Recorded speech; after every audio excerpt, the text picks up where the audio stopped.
بسم اللہ الرحمن الرحیم. جادو کا جو دو صورتیں ہوتی ہیں جادو کی, میں دونوں کا ایک تو الگ الگ تعریف اور پھر ان کے احکام بیان کر دیتا ہوں انشاءاللہ.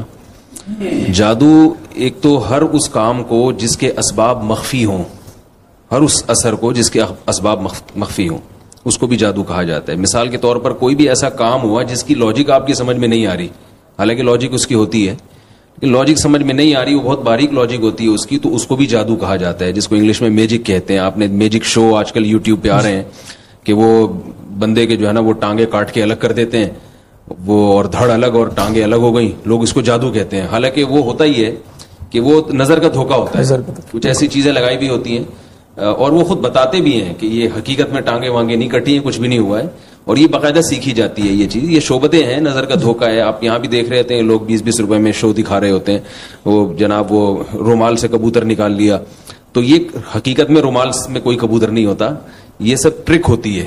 کیسٹی یہ سیکھی جا سکتی ہے بہت آرام سے. جادو کی ایک قسم تو یہ ہے. اس قسم کا حکم یہ ہے کہ اس میں اگر دھوکہ نہ ہو تو یہ جائز ہے, ایک انٹرٹینمنٹ کا ایک ذریعہ ہے. دھوکے کا مطلب کیا ہے کہ ہے یہ ایک نظر کا ایک دھوکہ ہے, لیکن اس کو آپ روحانیت کے نام سے تعبیر کر کے لوگوں کو الو بنا رہے ہو کہ میں بہت بڑا بزرگ ہوں, میں دیکھو رومال سے کبوتر نکال کے دکھا دیتا ہوں. اب گورے بھی یہ کام کرتے ہیں لیکن وہ اپنے آپ کو بزرگ نہیں کہتے, یعنی وہ اپنے آپ کو بزرگ نہیں کہتے, وہ کہتے ہیں ٹرک ہے, پیسے دو ہم سے سیکھ لو آ کے. تو ہمارے ہاں جب یہی کام کوئی داڑھی پگڑی والا کرتا ہے تو وہ کیا کرنا ہے, وہ شعبت بازیاں شروع کر دیتا ہے, ایسی ٹرک شروع کر دیتا ہے, اور اس کو یہ شو کرتا ہے کہ میں پہنچا ہوا بزرگ ہوں اور فرشتے نازل ہوتے ہیں اور میں جنات سے یہ کام لے رہا ہوں اور فرشتوں سے یہ کام لے رہا ہوں. تو یہ اگر دھوکہ دے رہا ہے تو یہ بالکل حرام ہے, گناہ کبیرہ ہے. تو یہ تو میں نے جادو کا ایک قسم بیان کی جس کو شعبت بازی ہم کہہ سکتے ہیں. دوسری قسم ہے جس میں جنات سے کام لیا جاتا ہے.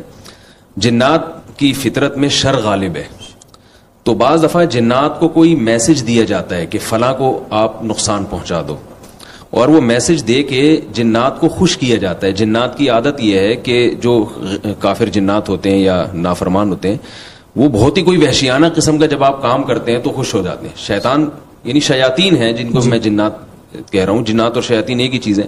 وہ شرارتی جنات کو شیاطین سے تعبیر کیا جاتا ہے, تو شیاطین اس پہ خوش ہو جاتے ہیں. تو جب آپ کوئی الٹا کام کرتے ہیں, بہت ہی ایک وحشیانہ کام, تو شیاطین خوش ہو جاتے ہیں اور آپ کی حوصلہ افزائی کے لیے پھر ایسا کام کر دیتے ہیں جس سے آپ خوش ہو جاؤ.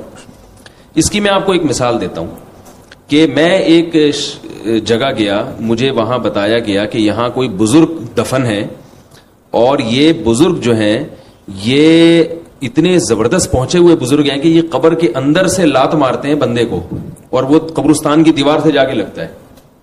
قبر کے اندر سے لات مارتے ہیں اور وہ دیوار سے جا کے لگتا ہے بندہ. میں وہاں کھڑا ہو گیا, میں نے کہا مجھے پتا تھا کہ بزرگوں کا یہ کام تو نہیں ہوتا کہ وہ قبر سے لات, وہ تو زندگی میں کسی کو لات نہیں مارتے, وہ قبر کے اندر سے, ویسے بھی لات مارنے کی صلاحیت ہی ختم ہو گئی, تو کہاں سے ماریں گے. تو میں نے کہا ذرا دکھاؤ ہمیں.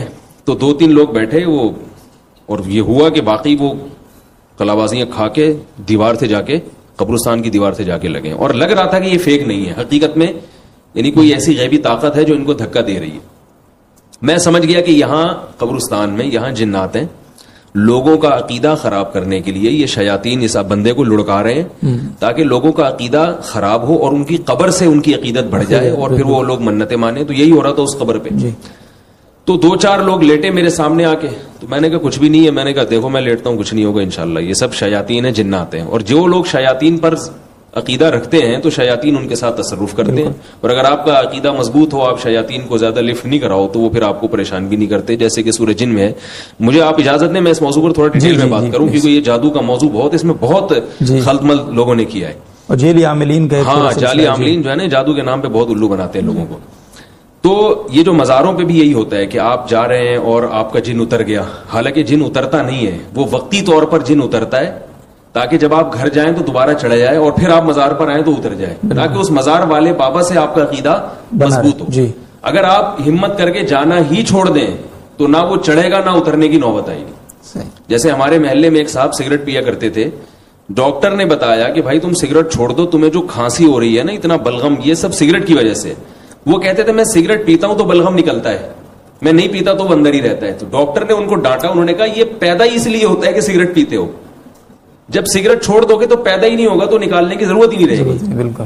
تو وہ اس کو تو دیکھ رہے ہیں کہ سگریٹ پی کے بلغم بہت نکل رہا ہے میرا, نہیں پیوں گا تو نہیں نکلے گا. اللہ کے بندو, جب نہیں پیو گے تو پیدا ہی نہیں ہوگا کہ نکالنے کی اس کو ضرورت پڑے. تو آپ ان عاملوں کے پاس جانا چھوڑ دیں, مزاروں پہ جانا چھوڑ دیں, آپ پہ جنات آنا ہی بند ہو جائیں گے انشاءاللہ, کہ آپ کو اس کے اتارنے کی ضرورت رہے. قرآن مجید میں سورہ جنس میں ہے وَأَنَّهُ كَانَ, سورہ جن میں ہے وَأَنَّهُ كَانَ رِجَالٌ مِّنَ الْإِنسِ يَعُوذُونَ بِرِجَالٍ مِّنَ الْجِنِّ فَزَادُوهُمْ رَهَقًا. جنات نے کا خود یہ بیان ہے جو قرآن میں ہے. جنات کہہ رہے ہیں کہ انسانوں میں بہت سے انسان ایسے ہیں جو ہم سے ڈرتے ہیں اور پھر ہم سے پناہ مانگنا شروع کر دیتے ہیں مختلف قسم کے شر سے, یعنی ہماری پناہ میں آنا چاہتے ہیں مختلف قسم کے شر سے بچنے کے لیے. تو اس چیز نے ہماری سرکشی میں اضافہ کر دیا اور ہم انسانوں پر پھر حاوی آنا شروع ہو گئے. پتہ یہ چلا کہ آپ جنات کو جتنا مسلط کریں گے نا اپنے اوپر, جتنا ان چیزوں کو وہ خوف کریں گے تو یہ چیزیں اور مسلط ہوتی ہیں. تو وہ میں قبر کا قصہ سنا رہا تھا, وہاں قبرستان میں وہ لڑکنے لگے. میں سمجھ گیا یہ جنات ہیں جو ان کے ساتھ کھیل رہے ہیں تاکہ ان کے عقیدہ خراب ہو. تو ہمارے ساتھ ایک مولوی صاحب تھے, بہت ہی مختصر اور دبلے, اتنے باریک اور اتنے چھوٹے تھے کہ ان کا نام ہی مولانا مختصر صاحب تھا, یعنی ہم مذاق میں ان کو مولانا مختصر صاحب کہتے تھے. تو وہ لیٹے ہیں, وہ نہیں لڑکے, حالانکہ وہ تو بہت ہلکے پھلکے تھے, وہ نہیں لڑکے. میرا نمبر آیا, میں لیٹا, میں نہیں لڑکا. اب وہ ہمیں کہہ رہے ہیں کہ آپ تھوڑا سا خود لڑکنے کی بھی کوشش کریں. ہم نے خود بھی تھوڑی سی ایک دو کلابازیاں کھائیں, پھر بھی نہیں لڑکے. انہوں نے کہا آپ اپنی آنکھیں بند کریں اور سورہ فاتحہ پڑھیں. ہم نے آنکھیں بند کری, سورہ فاتحہ, کچھ بھی نہیں ہوا ہمیں. اب جب ہم اٹھے تو ہم نے کہا اب آپ ٹرائی کریں دوبارہ, جو پہلے لڑکے ہیں نا ایک دفعہ وہ ذرا لیٹے. وہ لیٹے تو وہ بھی نہیں لڑک رہے. اب وہ کہہ رہے یار پتہ نہیں کیا ہو گیا, یہ بزرگ جو ہے نا اب یہ دھکا ہی نہیں دے رہے.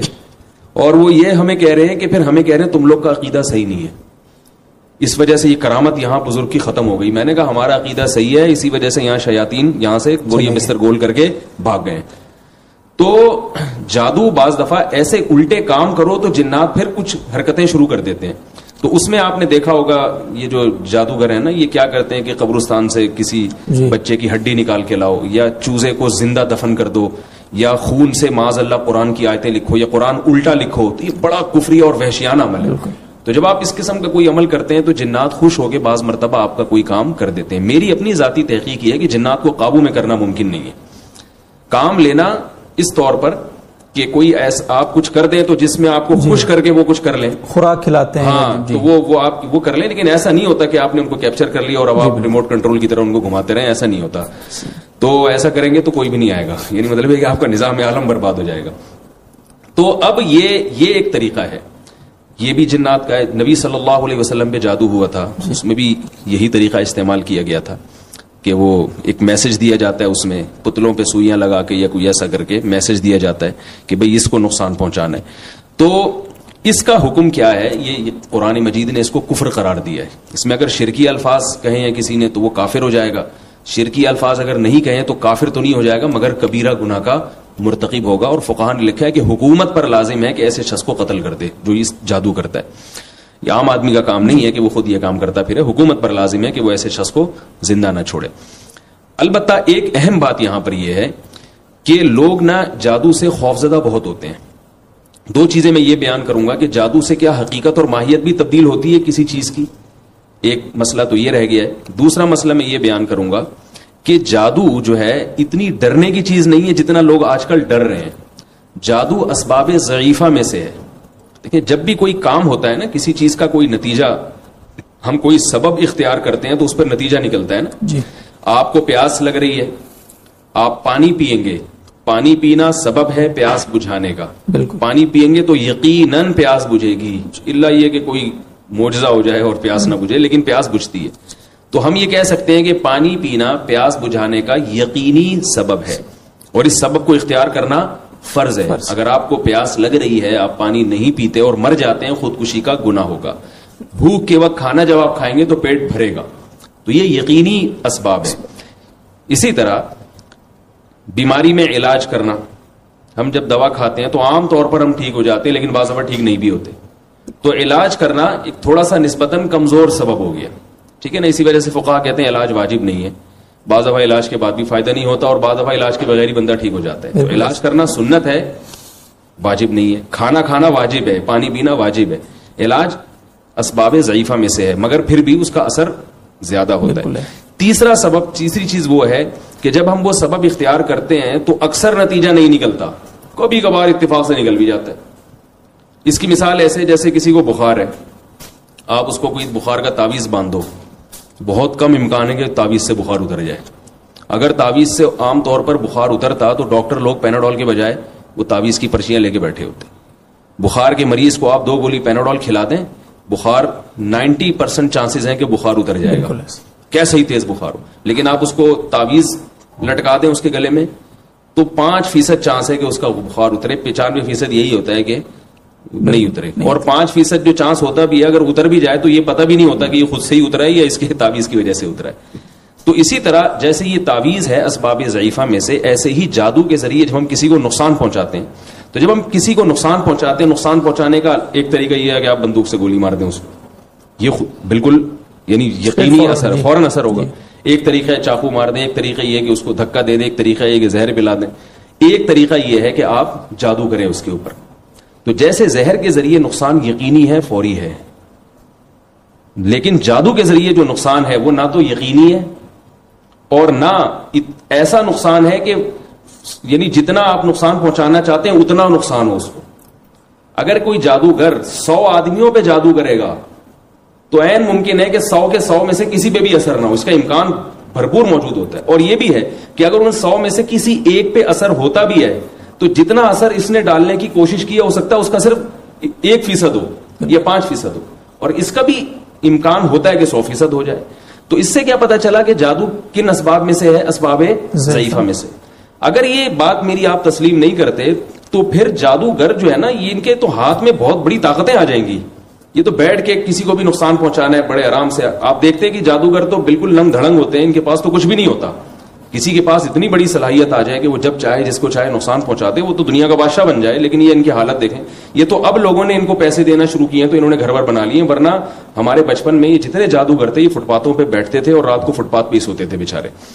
تو اسباب ضعیفہ میں سے ہے. رسول اللہ صلی اللہ علیہ وسلم پر جو جادو کا اثر ہوا ہے اس کی علماء نے حکمت بیان کی ہے کہ اس لیے اثر ہوا نبی پر جادو کا کہ لوگ آپ کو جادوگر کا تانا دیا کرتے تھے, تو اللہ نے جادو ہونے دیا تاکہ اس تانے سے آپ صلی اللہ علیہ وسلم کی نسبت یعنی بری ہو جائیں, آپ کی جادوگر نہیں. ورنہ میں کہتا ہوں ابو بکر رضی اللہ عنہ پہ جادو نہیں کیا ہوگا یہودیوں نے, کوشش نہیں کی ہوگی, اور اسلام کے اتنے بڑے بڑے لوگ ہیں, ظاہر ہے کچھ بھی نہیں ہوا. تو اتنا آسان نہیں ہے کہ جو چاہے. آج مسئلہ یہ ہے کہ جس عالم پر, جس مفتی پر, جس بزرگ پر, بڑے سے بڑے لوگ ہیں, کوئی بیماری ہوتی ہے فلاں نے کچھ کیا ہوا ہے. وہ بھائی نہیں ہو سکتا اتنے آرام سے, یہ دنیا کا نظام برباد ہو جائے گا. میں نے ایک دفعہ ایک صاحب سے کہا, میں نے کہا چلو یار تبلیغی جماعت میں چلتے ہیں ایک علاقے میں. انہوں نے کہا نہیں, وہ میں نے سنا ہے کہ وہاں جنات ہیں, وہ جن اٹھا کے مجھے پہاڑ پہ نہ رکھ دے کہیں. میں نے کہا یار اب تک تو کوئی ایسی رپورٹ نہیں ہے کہ تبلیغی جماعت گئی اور کسی نے جن کو اٹھا کے. تو لوگ وہمی بن رہے ہیں عاملوں کی باتیں سن سن کے, اس لیے جادو سے اتنا پریشان ہونے کی ضرورت نہیں ہے. ابھی ایک طالب علم ہے, اس نے مجھے چیلنج کیا کہ ہمارے ابا یہ کرتے ہیں اور یوں کرتے ہیں, فلانا کرتے ہیں, ڈمکانا کرتے ہیں. میں نے کہا کچھ بھی نہیں کرتے آپ کے ابا, ان سے کہو جو کرنا ہے میرے اوپر کر لے, انشاءاللہ کچھ بھی نہیں ہوگا. کمال کی بات ہے ان کے ابا درزی بھی ہیں, تو وہ مجھے طالب علم نے کہا اپنے کپڑے دے دیں میں سیوں گا. میں نے کہا یہ کپڑے لے لو اور بہت اچھا موقع مل رہا ہے, اس قمیص پہ جتنے فلیتے پلیتے پڑھنے ہیں پڑھ کے دینا مجھے, اور میں پہن کے آؤں گا انشاءاللہ. میں یہ میڈیا پہ بات شو مارنے کے لیے نہیں کہہ رہا, لوگوں کا خوف نکالنے کے لیے کہہ رہا ہوں. میں نے ان کو قمیص دیا بھی جا کے آپ پوچھ لیں, میں نے کہا یہ کرتا ہے سی کے دو اور اس پہ جتنے فلیتے پلیتے آپ نے پڑھنے ہیں نا, جادو ٹونے کے بھوت جن چڑیل سارے اس پہ پڑھ لو, انشاءاللہ کچھ بھی نہیں ہوگا. اور میں نے کہا یہ شلوار بھی ہے, اس کا نیفا بھی ہے, اس میں تعویذ رکھ کے لے آؤ. تو اللہ کے بندو اتنا ان چیزوں کو مسلط اپنے, میں مانتا ہوں جادو کا اثر ہوتا ہے مگر اتنا نہیں جتنا آپ لوگوں نے بنا لیا, اور اتنا آسان بھی نہیں. اور ایک اہم بات یہ بھی, آخری بات, کہ مشہور شخصیتوں پہ بھی جادو کا اثر نہیں ہوتا, کیونکہ مشہور شخصیتوں میں عام طور پہ کانفیڈنس ہوتا ہے. اب دیکھو حضرت موسیٰ علیہ السلام کے خلاف ہزاروں جادوگر تھے, لاٹھیاں پھینکی وہ سانپ نظر آئیں. فرعون نے جادوگروں کو دھمکی دی کہ میں تمہارے ہاتھ پاؤں کاٹ کے لٹکا دوں گا, تو وہ ہزاروں جادوگر مل کے ایک رسی پھینکتے وہ فرعون کو کھا جاتی. فرعون پہ کوئی دھمکی نہیں دے رہے وہ. اس کا مطلب یہ کہ ان کی صلاحیتیں بہت محدود ہوتی ہیں اور بہت ان کو گراؤنڈ بنانا پڑتا ہے اس کے لیے. اس لیے اللہ پہ توکل کرنا چاہیے, اللہ پہ اعتماد کرنا چاہیے. باقی مسئلہ کہ جادو سے حقیقت تبدیل ہوتی ہے پھر کسی اور وقت انشاءاللہ, ورنہ سارا وقت جو ہے میں ہی کھا جاؤں گا. ایسا نہ ہو آپ ہی مجھ پہ کوئی عملیات وغیرہ کروانا شروع کر دیں کہ بھائی جادو کا جادو ہو گیا. جی بہت شکریہ مصعب صاحب, اور یہ بہت ہی اہم بات آپ نے بیان فرمائی ہے کہ جس طرح سے یہ جو آپ نے بات فرمائی تھی درمیان میں کہ یہ پھر رکتا نہیں ہے سلسلہ. آپ ایک عامل کے پاس گئے ہیں تو اس سے پھر سلسلہ بڑھتا چلا جاتا ہے. ایک چھوٹی سی بات آپ کو بتاؤں, میں نے کئی لوگوں کے جادو کا علاج کیا الحمدللہ, کئی لوگوں پہ جنات آتے تھے, میں نے علاج کیا. اب آپ پوچھیں کیسے علاج کیا؟ کیسے علاج؟ ان کا علاج چھڑوا دیا میں نے. یعنی جہاں علاج کر رہے تھے میں نے کہا یہاں جانا چھوڑ دو آپ, اور جو ہو رہا ہے ہونے دو, صرف سورہ فلق سورہ ناس پڑھو. کئی کیسز ہیں میرے پاس کہ وہ ٹھیک ہو گئے. اور جنہوں نے نہیں چھوڑا, اور میں نے ان کو پیشگوئی کی کہ ابھی آپ کے ایک خاتون کا فون آیا کہ میرے جو ہے نا وہ شوہر پہ پتہ نہیں کیا ہو رہا تھا, وہ رات کو یوں ہو رہا تھا, وہ ہو رہا تھا, وہ کہیں اورنگی ٹاؤن میں چلے گئے کسی بزرگ کے پاس علاج کروانے, تو وہ تو ٹھیک ہو گئے. میری ساس اب رات کو پتہ نہیں ایسے ان کو اچھلتی ہیں تھوڑا ایک ایک بالش, کچھ ہو رہا ہے ان کو. میں نے کہا آپ ان سے تعلق ختم کر دیں, ورنہ تھوڑے دنوں میں سانس ٹھیک ہوں گی. آپ ابھی وہ سانس 1 فٹ اچھل رہی ہیں, آپ 2 فٹ اچھلیں گی. ہوتا ہے. میں نے کہا پھر اس کے بعد آپ کی بہنوئی اچھلیں گے, پھر دیور اچھلیں گے, کیونکہ جو ان عاملوں کے پاس چاہے کوئی بھی ہو ایک دفعہ گیا ہے نا, اس کی نسلیں اور اس کے پورا خاندان اس میں ملوث ہوا ہے. ایک بندہ ٹھیک ہوتا ہے دوسرا خراب ہو جاتا ہے. کاروبار ہے, چھوڑ دو اس کو. جی بالکل, یہ ان کا لوگ کاروبار کہتے ہیں وہ فلاں پیسے نہیں لیتے, کوئی بات نہیں, پیسے نہیں لیتا, چھوڑ دو آپ اس کو. اللہ پہ توکل کرو, آیت الکرسی پڑھو, سورہ فلق سورہ ناس پڑھ کے رات کو دم کرو, ٹھیک ہو جاؤ, ٹھیک صحیح ہے. نہیں ٹھیک ہوتے صبر کرو اس پہ, صبر کرو. بالکل. اللہ تعالیٰ عمل کی توفیق. آمین.